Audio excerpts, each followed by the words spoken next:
Strap in, this is gonna be a long one. Hi everybody, my name is Kelsey and we're about to get very, very nerdy with my February wrap up.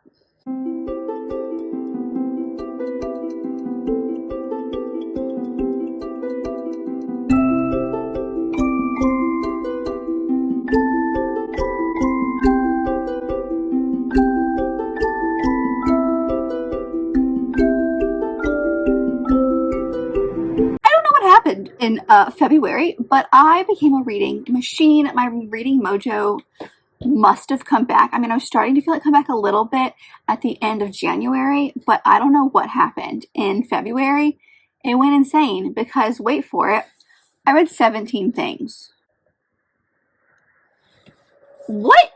So I genuinely do not know what happened and why it worked so well. Now, some of these were shorter, but not that many. I mean, I'm looking at my stack of books here, and there's quite a lot to talk about. So it's going to be a long video. Strap in, get a snack, hang out. I'll section the videos I usually do if you'd like to check out one book specifically. But let's dive in because we have a lot to talk about. I actually have been sticking to my resolution sort of thing, one of my bookish goals of keeping track of Goodreads reviews. So everything has a Goodreads review if you'd like to check out more condensed thoughts. Starting off with the stats as we usually do. Like I mentioned, I read 17 books and that was over 5,377 pages and about 223 hours-ish listened. And that was over 4 audiobooks, 3 physical books, 1 ebook, and 9 of the mixed variety. Age category, I hit everything this month. I had 1 middle grade, 6 YA, 1 new adult, and 9 adult books. Genres, again, pretty spread out. We had 6 fantasy, 6 romance, 1 contemporary, 3 sci-fi, and 1 nonfiction. And then ratings, this actually looks pretty normal for me. We had 2 5 stars, 11 4 stars, and 4 3 stars. The first book that I read in the month of February was one that I actually read about 75% of at the end of January. So I only read a little bit of the end of this one, but that is The War of Two Queens by Jennifer L. Armentrout. This is the 4th book in the From Blood and Ash series, the last one that I physically own. So I do need to get my hands on the 5th one now. But I ended up giving this one 4 stars. While I loved the characters and the story and where we're going, and I'm very interested to see what's next for this world, I think this is my least favorite in the series so far. And I think the reason that is my favorite elements of this series revolve around the romance. And the romance was kind of took a backseat in this book. So I can't tell you about this book specifically, but this world follows our main character Poppy, who in the first book, or when the series starts out, is the maiden, which basically means that she's going to be given to the gods, and she's not quite sure what that means, but she lives a very, very sheltered life. So she has to wear white, she has to cover her face, no one can look at her, she has very specific rules about interacting with people. She basically is just being kept away from everybody. So the series starts when she ends up getting a new bodyguard named Hawk. It's way more than that. It keeps going. It opens up the world to her that she didn't know existed, and it's very complex. But one thing I do like about this author is that while this world is ridiculously complex and intricate, she has a way of reminding you what you need to know for a specific scene. So there are definitely things in this book that we mentioned in the last book or even the book before that, and she has a way of just kind of peppering in that information again in a way that you're like, right, I either remember this or I have enough information to continue with the story, but not in a way that it feels like the author is heavy-handed and giving you synopses of what has happened in the past. She just kind of peppers in the information you need to continue with the story, and then you move on. So I really enjoyed my time reading this. These are super chunky books. I'm super invested. I'm curious to see where we're going to go with the series. The second book in the series is still my favorite to this day. I think that one is the most heavy-handed when it comes to the romance elements, which is probably why I enjoy it the most. So I have high hopes for the rest of the series because the thing that was stopping the romance from being the main part, that issue has been resolved, and I'm curious to see where we go. I'm very curious to see if that's going to feel like an end, because I know there's a 6th book, but it's a crossover between this series and her Flesh and Fire series.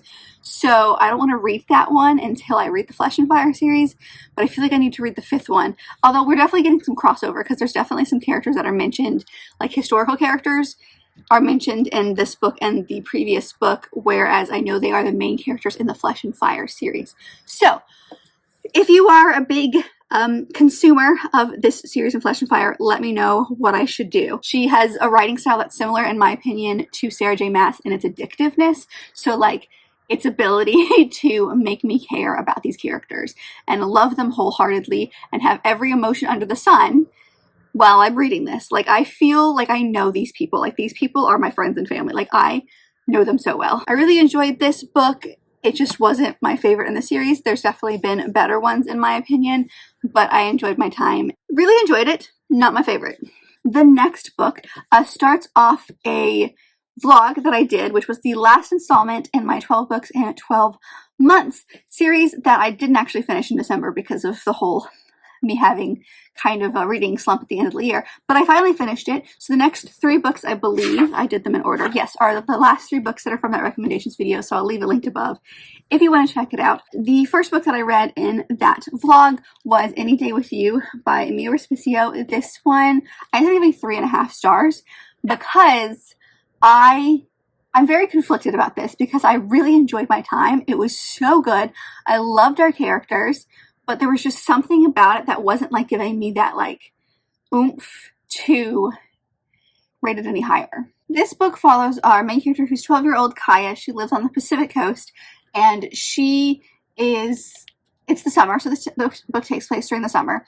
And basically the plot of this book is that her great-grandfather, who has lived with them, he's from the Philippines, so he immigrated from the Philippines. He's lived with them for as long as she can remember. I think she's an older sister and a younger brother, and I think her older sister might remember some time when the great-grandfather wasn't living with them, but she does not. And so he is a huge part of her life. He's always been there. And he decides in this book that this is going to be his last summer and he wants to move back to the Philippines because he's in his 90s. He's totally fine, super healthy, but he knows that he is getting up there in age, and so he's only got so many years left in his life, and he wants to spend those back in his homeland. And this is not okay with our main character. So she is really into filmmaking, specifically the special effects when it comes to like makeup. And so she's in a summer camp and they're making a film, and they decide to use some of the stories that her great-grandfather has told their family, including like Filipino mythology. And so she thinks that if she can win this competition, he'll stay. And so it's a lot of family dynamic. She's trying to figure out what she wants to do. Her older sister is out, actually in the Philippines this summer, but she's about to go to college for medicine. And she knows what she wants to do, and everyone is super proud of her sister, and she feels like they are not super proud of her. So she's trying to figure out what she wants to do with her life. She's 12. She doesn't need to figure that out yet, but she feels like she does. And so there's a lot of layers to this story. I really enjoyed reading it. Like, I physically read this book. It's super accessible. It was such a weird experience because I was very engrossed when I was reading it. I was loving my time reading it, but there was no wow factor for me is the best way that I could describe it, and that's why I got 3.5. But I think it's a really important story. It talks about culture. It talks about different generations. It talks about that family dynamic and trying to figure out what that looks like, especially with her sister going to school in the fall, and just what change looks like for her. And reading it as an adult is very fascinating because I see her perspective on things, but then she'll talk to her mom, and her mom doesn't show that she is upset that the great-grandfather is leaving and the way that our main character feels like she should. So she's like, oh, my mom doesn't care that he's leaving. Whereas as an adult, you're like, oh no, the mom's very sad about this. She's just hiding her emotions, or not hiding, but putting them on the back burner because she knows that that's not going to change the grandfather's mind, and she wants to be there for the grandfather and be excited for him because this is a new exciting thing. And so you see as an adult the dynamics of what she sees and what she thinks, and then also being able to pinpoint that's not what's actually happening. So it was a really fun experience. Also talks a lot about filmmaking. So if you have a young one who is interested in filmmaking, this actually kind of explains the industry a little bit, which is kind of cool. The next book is one of the ones that's probably maybe my favorite. No, not quite. It's one of my favorites of this month, and that is The Measure by Nikki Ehrlich. I'm giving this one 5 stars. This is a sci-fi story. It's a contemporary sci-fi, so it takes place in our world, but it has a twist to it in the sense of one day everyone wakes up and there's a box outside your door there's one box per person. In this box is a piece of string, and that string signifies how long your life is. This starts a panic in the world of, knowing when your death date is, because there are some researchers and scientists that kind of go down the rabbit hole and figure out, based on how long your string is, this is when you're probably going to die. And then there's this whole dynamic between long stringers and short stringers and what that means. And so there's like groups, like support groups for people who are short stringers, and then you got a politician who's trying to use this short string against people. And then you've also got like a couple people in the military, because at one point they require everyone who's in the military to show their string. And there are still people out there who haven't even looked at the string. They're happy. They don't need to know when they are going to die. They're like, I'm just going to live my life like I would normally. And so it's this very interesting political, social commentary on what would happen to society if these things happened. So I will say trigger warnings for things like mass shooting, suicide, things like that. It's just like, it gives another thing for people to be divided about and people to be prejudiced against. And so there was just a lot of conversation in this. And I am genuinely in awe of this book, because this is not something that I would have normally picked up. And there's nothing particularly about this book that I was like, yes, this sounds like it's the newest thing. I was just like going in like, I don't really even know what to expect here. And it's very character driven because it's in all these different people's perspectives. I'm more of a plot person than a character person. I say this all the time. So the fact that I was so invested in this series and these characters is, I think, saying something. It also, what I found interesting is, because at first I was like not sure how I was going to feel about the writing style, because the writing style was very like educational and fact driven. Even though it was in these people's perspectives, it was still very like factual. I think it worked really well, because at first I was like, oh, I feel very detached from these characters and from this world. I don't know how I'm going to feel about this writing style. But the farther we got into it, it made it feel like it was a nonfiction book.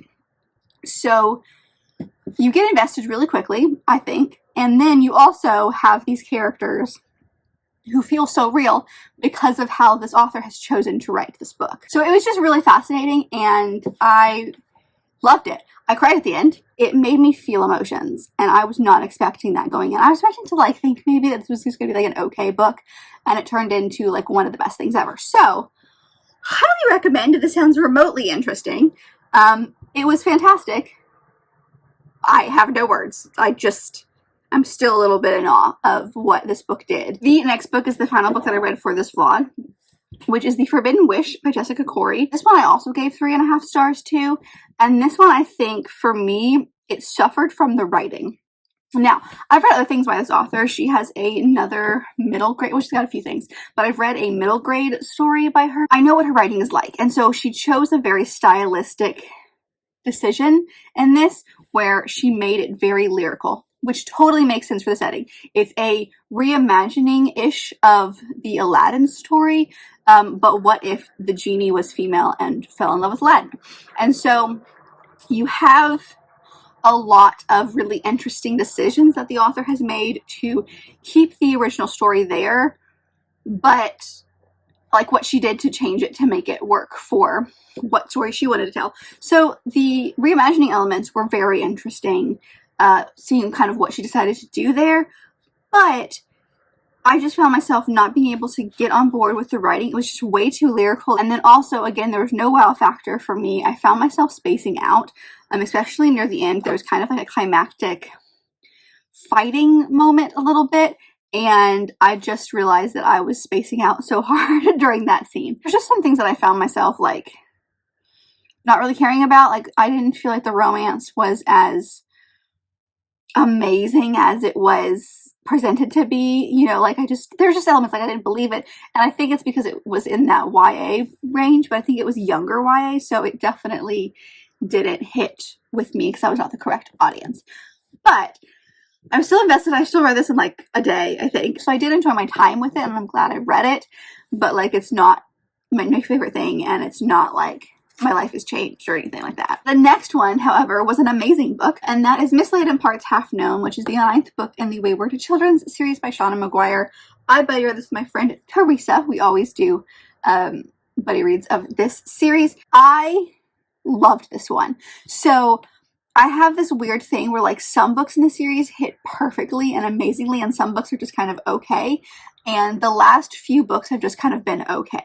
And I think the correlation for me is that this series, I've talked a lot about it, but it's basically, it takes place in our world, but it involves doorways. So you have kids who can go through doorways into their own world as a portal fantasy, and that world is perfect for them. Like, there is a reason that that door was opened to them. But sometimes something happens within their world or whatever, and it kicks them out for a little bit. You have a home that is run by a woman who went through a door when she was younger. And so some of the books take place at this home, and some of the books take place in individual worlds. And so the ones that take place in individual worlds are more of a like exploration of like that character and the world for that character and why it makes sense. And it's great. It gives a lot of background information for characters. But those are not my favorite books. The ones that take place in the home, the ones that have a mystery element, the ones that where we can see our kind of big group of like people that we've collected over the course of the last 8 books or so, those are the ones that I enjoy. And this is one of those. Now, I needed the last book, which was one of the books that takes place in a world, to make this one make sense, because our main character in that book was our main character in this book. This one is her at the home meeting all the people that we have met. There's a mystery. This group of friends that we have collected goes through a few worlds like they have in the past, where they're trying to find something specific. And I loved it. I loved seeing characters that we haven't seen in a few books. Like I said, I love books when they take place at the home, because there is this like core group of people that like, there are some that like come and go within this group, but it's like that's their group. And I love them. And we got to see them again, and we got to see a little bit of backstory of a couple of them, because we were able to go into some worlds for these characters that we had never gone into before. So we got to see that. We got to see some characters that we haven't seen in a while. We got to see our main character, Ancy, kind of become herself. I don't know, there's just a lot about her that I really loved. And she was great. She was great. The book was great. I had such a fun time. It's super short, like it's less than 200 pages. It's like 150 pages or something like that. So they're really short books. They're easy to dive into. And the way that this author can make me care about characters in less than 100 pages is incredible. This one got 4.5 stars. I don't know if I said that already or not, but they got 4.5 stars. I loved it. It was amazing. It's giving me hope again in the series. The next one was actually a surprise to me, and that is One to Watch, and this is by Kate Stayman London. This one was one of the ones that I honestly forgot that I owned, to be honest, and it was a random like number generator in my Goodreads. So I went in kind of with lower expectations. I didn't think it was going to be like a terrible book by any stretch of the imagination, but I didn't think it would be a new favorite. I just kind of went in being like, I've read books like they're similar to this plot line. Boy, was I wrong. I gave this 4 stars. It was so good. I couldn't stop reading it. This follows our main character, B, who is a plus size like social media content creator for fashion and stuff. She's really obsessed with fashion and being a positive role model for younger girls. She ends up going one night online. She watches this show that is a like bachelor style romance show, and she really enjoys it, but she ends up going online one night, like she's had too much wine, just had a breakup issue with a boy, and she lays into this show for not having good representation. And because of that, it gets like the guy who's in charge of the show, like the showrunner, fired, and then the one who's actually been running the show comes to her and is basically like, I want to do something new. I want to do new things. I want to show a new person. Will you be the next one on the show? She agrees to do it, and it's her exploration of being on the show trying to find love. And then at first she's like, I'm not going to find love. And then it's like her figuring out what she wants in a partner. Because of the nature of this book, I would check out trigger warnings. The ones that I wrote down specifically are fat phobia and cyberbullying. Specifically, when it comes to cyberbullying, both death and rape threats were in this book. So it was very like abrupt at times, but the things that I enjoyed about this book. Now, I definitely can't say a lot about representation or anything like that, so I can't talk about that. But what I can say is plot-wise, really enjoyed it. It has mixed media elements because it's set in the 21st century. It has to do with social media because that's like her thing. So you have a lot of this is like narration style, but then you've got like some articles in this book that showcase what viewers are thinking about certain episodes. You have text messages. There's this one group chat that is like took like a poll and did like a whole like draft and everything for the show of who they thought that she was going to end up with. So you have their text chain. They have nothing to do with anybody. Like, they're not related to anybody in this book. That's just a separate thing.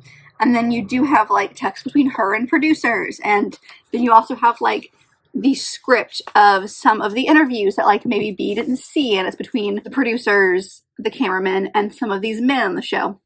So the mixed media elements were fascinating. I really liked that addition to the story, and it really made this story, which, like I said, I'd read a few things that are very similar to something like this, where like there's a plus size person who goes on a show like a Bachelor style dating show or something like that, and that was okay. It was a good book. I enjoyed it, but there was something about this that made it more real, and I think it's because this book is not your fluffy rom-com. Yes, there's a romance element to it. Obviously, she's going on a dating show. Yes, you can have some things that are not super realistic, but it definitely gives you a behind-the-scenes look at a Bachelor-style show. And then it also has, like I said, all of these like anonymous bullying things that are happening online. And like, she doesn't have access to her phone. She purposely doesn't touch her phone, gives her phone away while she's on the show. So she doesn't see these in the moment, but like the author shows us those. And because of that, I think it's harder hitting because it shows a more, what I would assume is a more realistic look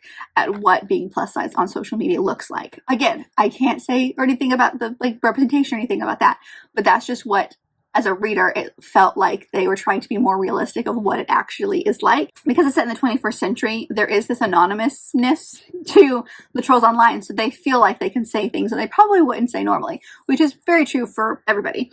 And I think because of that element, and because it's set with social media in mind, especially with her being on social media before she even went on the show, is fascinating. And just seeing like the difference between her and her producer, because like, yes, her producer is in her corner, wants to be there for her, but is also trying to make a show. And so there's definitely some moments where they don't see eye to eye on stuff. And it's just, I just really like the story. And there's a lot of the story that's still in my head. And there's definitely a clear front runner, in my opinion.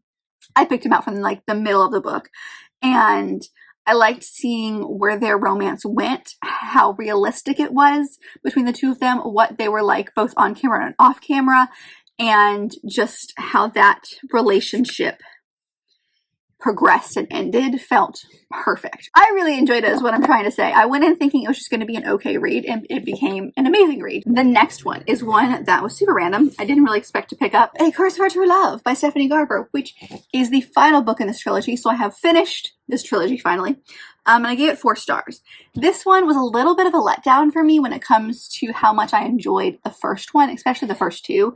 There was a lot of this story that I honestly kind of zoned out during, I'm not going to lie. This series follows our main character, Evangeline, who in the very first book, the person that she's in love with is getting married to somebody else. And she thinks that there are some other circumstances going down that maybe he is not marrying of his free will. So she goes to one of the fates, Jax, who is the fate of broken hearts, and basically asks him to do whatever he can to stop this wedding. And he says, great, in exchange, I will need 3 kisses from you. It's presented as 3 kisses, but it's actually like 3 favors. And so she agrees. Stuff happens. But this is the final book in the series. When I say it was a little bit of a letdown, like the plot was good. It ended where I wanted it to end. I really liked how it ended. There were some chunks in the middle that I was like not 100% on board for, but I love the romance in this series, so like I was rooting for them, and the plot got really interesting. I think for me, I put too much time between this book and the last book, and so it took me a little bit longer to get back into this story.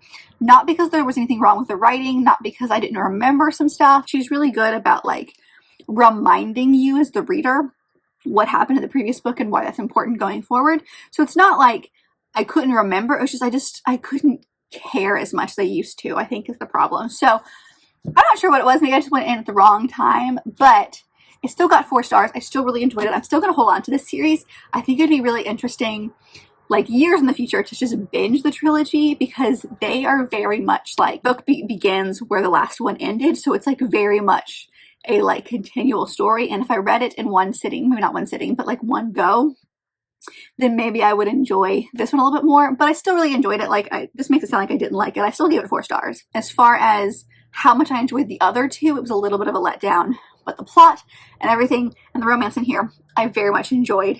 And I love our characters, and I think they are fantastic. And I will hold on to these beautiful editions for a very long time, if not forever. The next book I picked up was Highly Suspicious and Unfairly Cute by Talia Hibbert, which is this author's first, and maybe only at this point, YA book. I am obsessed with Talia Hibbert. You guys know this. I would consider her one of my favorite authors. I love the Brown Sisters trilogy, and I definitely want to read this author's backlogged books. But I picked this one up. It came out last year, I want to say, at the beginning of the year, and it takes place in kind of the colder months, so it was perfect to read now. I will say trigger warnings. I mean, she has content warnings in all of her books, so she's really good about letting you know what's going on, but these aren't really like content warnings, more just like be aware of these things in the book. We have a parental abandonment. One of our main two characters' father abandoned them when they were very young, and that's like a big part of their backstory. And then you also have another character who's dealing with OCD, so they have it pretty much under control. Is not exactly what I want to say, but they take medicine for it, they talk to people for it, they're good, but every once in a while it spirals, and you switch back and forth between our main two characters' perspectives, so you are in their head. So if that's a trigger for you to like kind of be in someone's head while they're spiraling a little bit, here's your warning. But this book follows our two main characters, Bradley and Celine, and they were really close when they were in like elementary and middle school, and then Bradley started becoming friends with some of the more popular guys, and he's a football star now. They're in high school now. Something happened, and they kind of had a big falling out, and they are no longer friends. And so this book really takes place with the two of them going out for the same scholarship. It's like a wilderness thing. So they go out in the wilderness like once a month, like one weekend a month for a few months, and they end up pairing up a lot of the times. So it's the two of them as they strike like this bargain of like, we're going to be friends, and then things happen. So things I loved. I loved their relationship. I loved their chemistry. Talia Hibbert is so good at writing that kind of fluffy, not fluffy, but like fuzzy rom-com feeling. So you kind of like just love them so much. But it was a YA. It's definitely on the tame side when it comes to like smut. Like there's absolutely no smut in this book, but they fall hard. Now, yes, it's a second chance romance in a sense because they've known each other in the past. So it's not like they are relearning each other again, but it did feel a little, I'm not going to say insta-lovey because that's not true, but it did feel very quick. It's also a really short book. So could it have benefited from being fleshed out a little bit? Maybe if it was a little bit longer, then the romance would have been maybe a little bit more believable, but there was definitely some elements in this that I was like, okay, that was completely in here for convenience sake. But again, their chemistry, their like fighting, flirting was everything. And I just really liked the two of them figuring this stuff out, because like it's at this time when they're like, I think juniors, about to be seniors. Now it's set in the UK, so it's not the same school system that I'm used to. So I fully don't understand the education system in the UK. I've had it explained to me, and I still am a little confused. What I did like, though, is that she knows that she's writing for not just a UK audience, an American audience. So there's a glossary at the beginning of this book that's like a couple of pages long of certain phrases, certain tests, certain school things that they just like are used to in the UK, and like Americans and people from other countries are probably like, what the heck is this? So I love that, because I definitely had some moments where I was like, what are they talking about? And there's some things that were explained. I just really liked it. I gave it 4.5 stars. I don't know if I said that yet either, but I really liked it. I loved their romance. Like, it was super cute. It's definitely one of the better books by Talia Hibbert. So she still got a fan in me, but it's definitely, I think, suffers in my rating with it being a YA, because it's just like that YA contemporary romance doesn't click with me as much as it used to. So that's a me problem, not a book problem, but it's still super cute. And if you love that YA fuzzy romance in high school feeling, they're also going out in the wilderness and like camping and stuff, this is definitely a book for you. The next one is a super random, I just threw it on because I wanted an audiobook, and that is The Exception to the Rule, which is the first in the Impossible Meet Cute series by Christina Lauren. This is a very short novella. I think it was 84 pages on my Kindle, so even less. And this is a series of, I think, 7 books that are all short novellas that are under 100 pages, and they're all like meet cute kind of situations by different authors. The first one in the series just happened to be by Christina Lauren, which is why I picked it up. And this is one of the ones that I was like, oh, I didn't know that existed. And it takes place on Valentine's Day, so I read it on Valentine's Day because that was just kind of fun.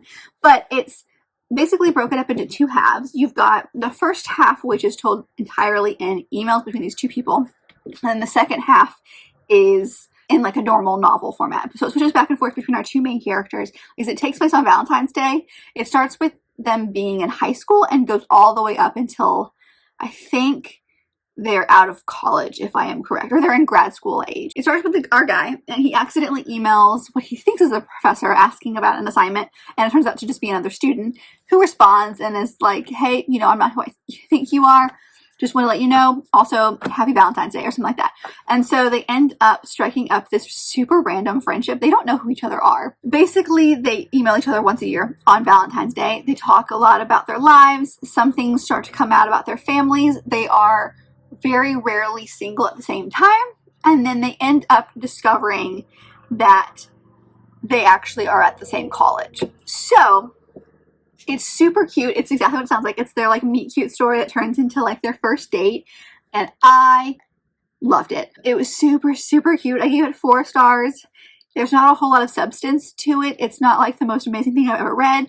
But as far as a really cute story that takes place on Valentine's Day that I wanted to read on Valentine's Day, I finished it in like an hour. The audiobook is also really good. It's on Kindle Unlimited. And so if you get it on Kindle Unlimited, if you have Kindle Unlimited, then you can get it for free on Audible as well. So the entire series is that way. If you are curious, I think I'm going to continue with the series. It's not anything that like I need to read right now, but like I'll pepper them in maybe, but they're super, super short. And it was just really cute.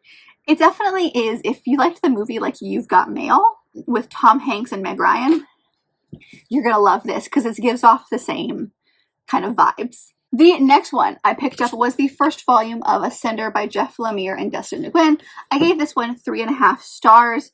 It's been about a year, I think, since I finished up the last series. It's been a while, so it was like I was worried about diving back in. I was worried that I wasn't going to really like care about these characters as much because some of my favorite characters were in the Descender series and not included in this one.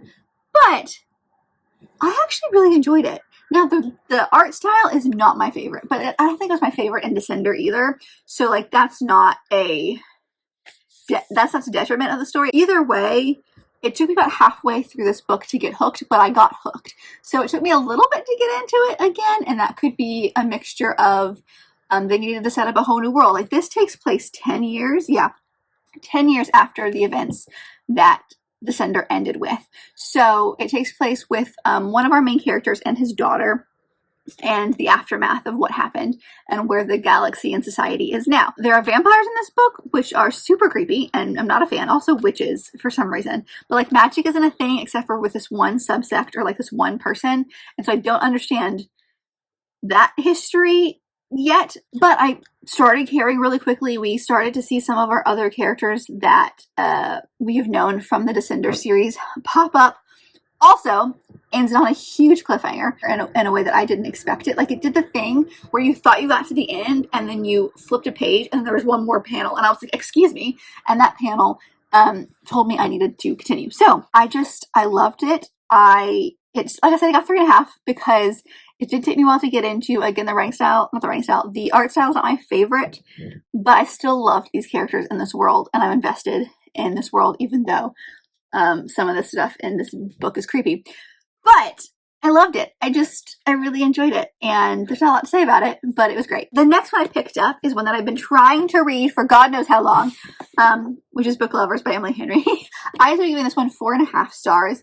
I thoroughly enjoyed this book. So, trigger warnings for this one, because there's always some with her books, loss of a parent, and then the trauma that comes from that. There's a lot of talking about like dreams and sleep deprivation, so just kind of be wary of that if that is a trigger for you. But this book is perfect for people who love like Hallmark style movies. This follows our main character Nora, who is obsessed with work. She is a book agent. She always jokes that, like, you know, you have your stereotypical Hallmark style movie, romance movie, where like the guy and his girlfriend from the city, he has to go on like an adventure to a small town. He falls in love with someone in the small town and ends up moving there and leaving the girl in the city. And she's like, love those. I'm always the girl in the city. But it's her and then her sister. They haven't had a falling out. They just like feel very disconnected lately, and her sister's about to have her third kid.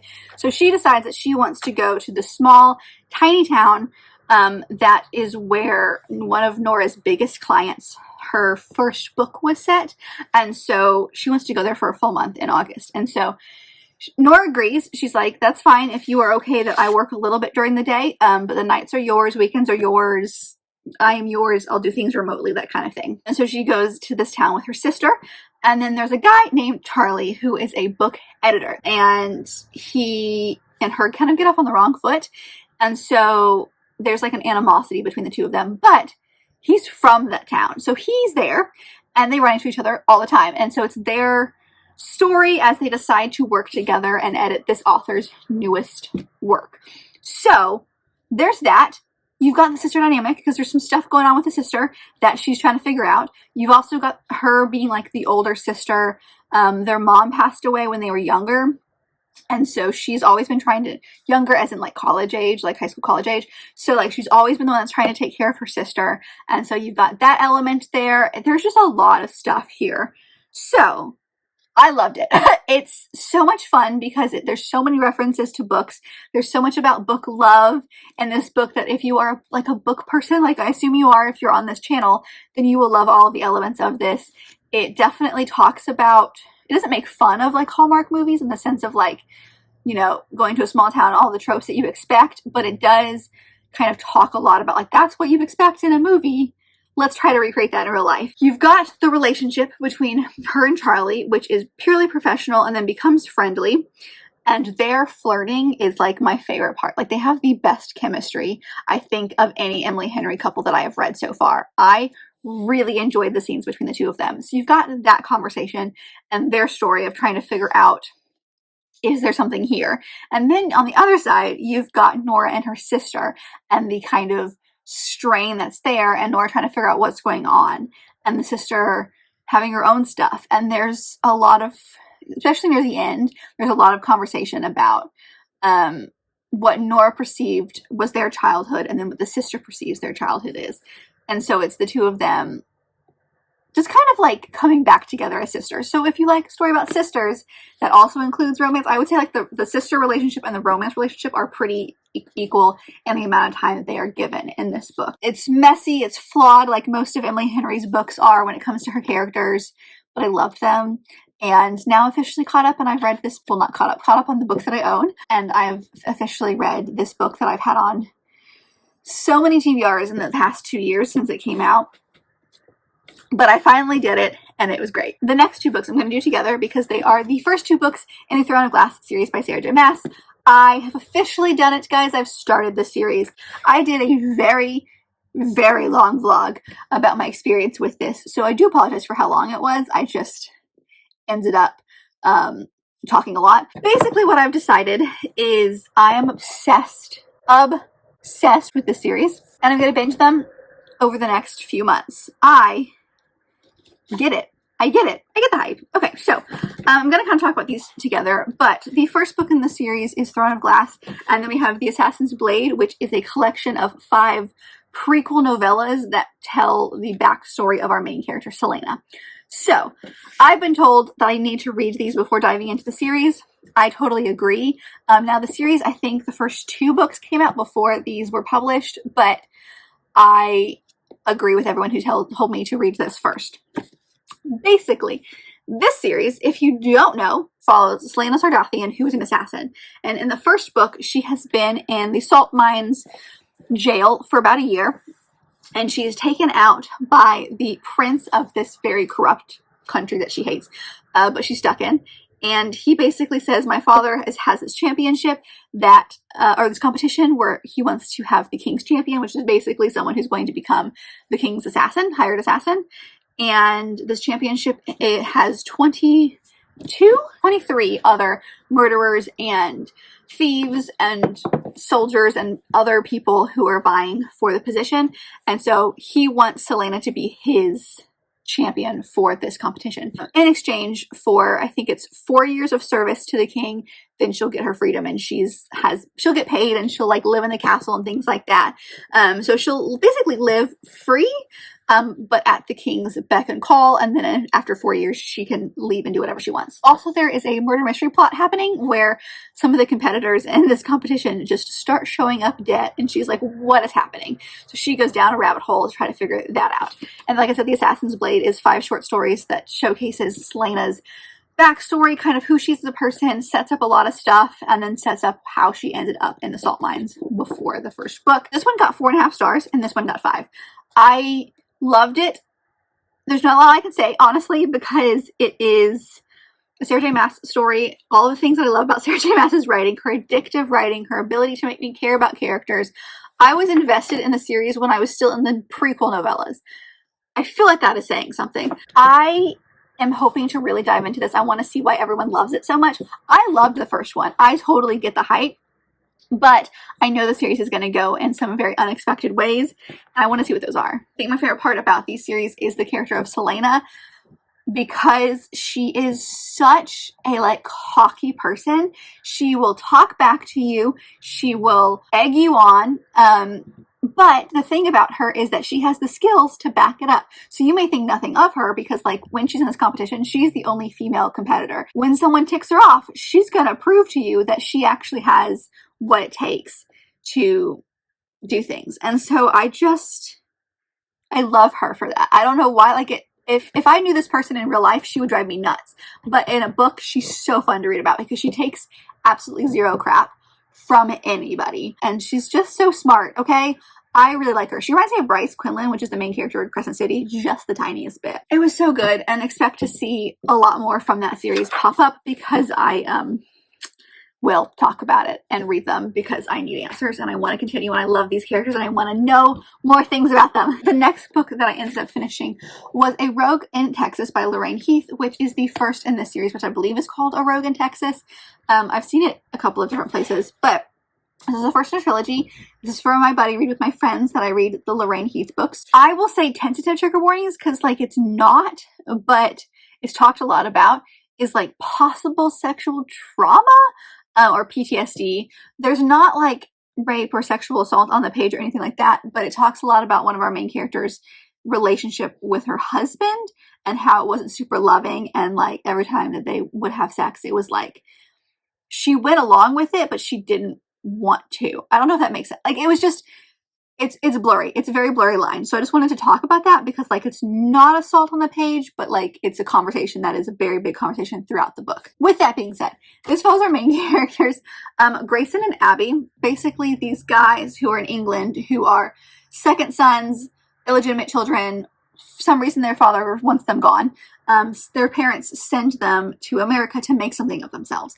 And so basically what ends up happening is they get hired as ranch hands. They get sent to America to be ranch hands. And so Grayson is living and working with Abby on her farm. Now it's right about the time of the Civil War, after the Civil War. So almost all the guys in this village are gone because they were either at war or they're dead now that the war's kind of over. So they need guys, and that's why they've kind of hired these men to come in. It's their relationship. He kind of has a newfound look on life once he gets there and figures out what he's actually doing and really enjoys the like manual labor of doing things. This one specifically takes place on a cotton farm. So he enjoys like the manual labor of like the picking the cotton and how that like supports this family, because you've got Abby and she's got 3 kids. And so you've got him kind of like coming in and being a father figure almost for these kids who don't really know their dad because he was off at war and has passed away. The things that I enjoyed, I give this 4.5 stars. The things I enjoyed about this book are, I love Lorraine Heath's writing style. By the end of chapter 1, I was already hooked in what this world was, what she was doing, the characters. She has a way of like having like all of these like layers for a character, and you can see them there and they're like starting to get pulled away, but in a much more realistic way than you would expect from like a normal romance or historical romance. And there's just something about her writing that like makes these characters so unbelievably complex and real that I just love them every single time. So her writing, I am always on board for. Things I didn't like about this is when it came to the end, there were some tropes and some decisions plot-wise that were made that I wasn't a huge fan of. I felt like it was a very convenient way out of a situation. Now, there are some situations where there was only one way you were going to get out of it. So, like, I get that, but there were definitely some tropes that are really unpopular. There's just some stuff, plot and character-wise, that I was like, why are we doing what we're doing? So, didn't love the end of the story, but the writing and the characters really pulled it through, and I love this writer and will do anything for her. So, I really enjoyed my time with this one. I read this one physically, which is saying something. Mwah, was so good. The next one is actually the second volume of Ascender. My library has the first two of Ascender. They don't have the second two, unfortunately, but they did have the second one, and so I put it on hold thinking it was going to take a while to get to me, and then I ended up getting it relatively quickly. So I ended up reading the first half of the series in February. I ended up giving this one 4 stars. I liked this one a little bit more than the other one. A lot of the same thoughts and feelings. I got more invested quickly because it was such a big cliffhanger. I kind of needed answers right away. And what I liked about this volume specifically is that we see a lot more characters that we have known from the first series start to show up. We also get to see the chunks of time for some of these characters, like what happened in between, because we were kind of just thrown into this world and we don't really know what happened in the 10 years from the end of the Descender series to the start of the Ascender series. So in this one, we get to see some of the characters and what they were doing in those 10 years and kind of how they ended up where they ended up, which I loved. I love seeing that. I think we're going to see some more of that just based on how this one ended. I'm curious to see why this is so short of a series, because I feel like there's only 4 volumes and I feel like we're halfway through and we're just starting the story. So I'm very curious to see where we're going to go from here. The art style, again, wasn't my favorite, but I liked the plot things that we have had. And there's some characters that popped up and there were some really like touching moments and sad moments. So like I felt a lot of feelings in this one. So that's why I got a little bit more, like a little bit of a higher rating than the first one did, just because now I'm invested again. And plot things are starting to kick into high gear and I just need some answers. Not as big of a cliffhanger at the end of this one as there was at the first one, but there's definitely like some bombs were dropped at the end and I was like, excuse me, what? So now I just have to wait because my library doesn't have either of them. It's good. It's going in the right direction and I have I need answers because I am invested in this plot now. The next one that I picked up was The Marriage Bureau by Penrose Halson, which is the true story of how 2 matchmakers arranged love in wartime London. This is a nonfiction story that follows 2 women who, exactly what it sounds like, they ended up creating a matchmaking company called the Marriage Bureau during World War II. I ended up giving this one 3.5 stars because I really enjoyed the story. I loved the way it was written. The writing is so accessible, but like it's not going to stick with me. It was great. I really enjoyed it. It's kind of a one-off story for me. I'm going to unhaul it just because like I'm never going to reread it, but I still really enjoyed my time reading it. I went in thinking this was just going to be a collection of like stories of all of the like people that they helped, which it is in a way. I mean, it's not. It's the story of how these 2 women started this agency, why they started it, the hardships they had to getting started, what it was like having couples in this difficult war who just wanted to find love or they just needed a wife because of X, Y, and Z or husband for X, Y, and Z. I will say check into some trigger warnings because I'm sure there's more than I wrote down, but like because this is such a rough time in like history, it is not easy to get through some stories. So the ones that I wrote down were trigger warnings for war, obviously, but domestic abuse, rape, and suicide are all mentioned in this book.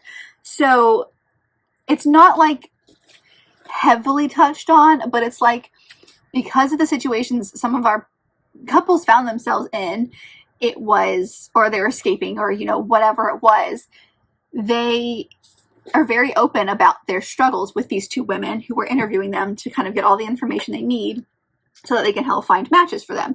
And so some of these stories are not easy to get through and you see how terrible they are and how it impacts the women who are interviewing them. So not every single story is like the happiest story in the world, but I loved seeing these 2 women and how their minds work. The way they did it is they would interview a woman or a man, depending on who it was, would come in, say that they're looking for a person, get interviewed, kind of asked about what they want in a person, why they want to get married, just like a few things about their lives, their social status, things like that. So what they'll do is they'll, based on your information, they'll go through and find someone who would match that and say, here's a person, and kind of connect them. They would meet up with this person and then have a kind of conversation with the marriage bureau of, that didn't really work out, I didn't like these things about them, and then the marriage bureau would find somebody else, and they can go on as many dates as they want, but it's always up to the woman. So like if the guy is like, I like her, that sounds good, then they would approach the woman and be like, here's someone who's interested in you,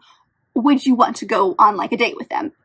So it's all very consensual, and they made it very, very like private so that your information didn't get out in the world. It was just the way that they did it was really fascinating, and I liked seeing the like dynamics behind these women, and then also seeing their lives, because one of the two women ended up going off and getting married, and so she helped out, but she went to America, and so she wasn't there. So like finding someone to come in and kind of like replace her, I don't know how to explain it. It was written in a very narrative way that like made the story enjoyable to read, and I just like couldn't put it down, which is saying something, because nonfiction, even though I enjoy nonfiction, isn't always something that's going to hit with me, and so I wasn't sure what I was getting into. It gave a lot of like positive, lighthearted vibes, especially for being taken place in such a dark time in history, and they don't shy away from that, but they do kind of like showcase that they were like a little bit of a beacon of light in those dark times. I don't know, it was just a slice of life, and I really enjoyed learning about this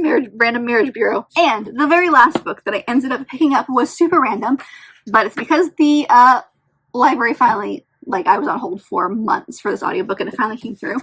And that is The Lily of Ludgate Hill by Mimi Matthews. I ended up giving this one 4.5 stars. This is the third in the Bells of London series, which is one that I've been collecting and reading over the course of the last like couple of years. Basically follows these 4 women, and each book is a respective romance, and it follows them. They basically become friends in the first book because they all are equestrians, they all love horses. This one follows Anne. Now she is probably the most headstrong of these 4 women, and what I liked about this book is it kind of showcased the timeline more, because we saw a lot of overlap timeline wise with the last 2 books. Okay, backstory. Anne's father died 6 years ago, and her mother is completely distraught, and so she goes into mourning like you would in this time period. Mourning usually is about 2 years, I think, which is where you wear all black for about a year, and then the second year is you kind of go into half mourning, where you start wearing like grays and stuff, where you're still mourning the person, but like you can go out in society, you can be courted, I think, at that point, things like that. It's been 6 years, and they both are all still wearing completely black. Her mother is completely distraught. Like this was the love of her life that passed away, and she cannot get over that fact. And so Anne just kind of gets swept along for the ride. So the book starts when she needs to go check on one of her friends, the one from the previous book, but she can't do it because her mother won't let her. So she goes to her friend, who she knows writes an article. He's not really a friend. His name is Felix, but his name is Felix Hartford, but he goes by Hart.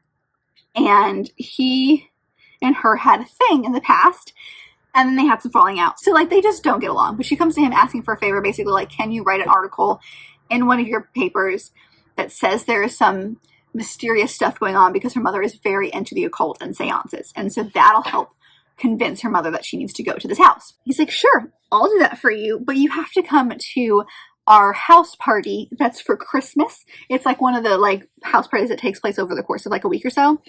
And you cannot be wearing black. You have to be out of mourning at that point. And she's like, fine, whatever. So they agree to this bargain. And then like things spiral. He like ends up having to go with them to this place.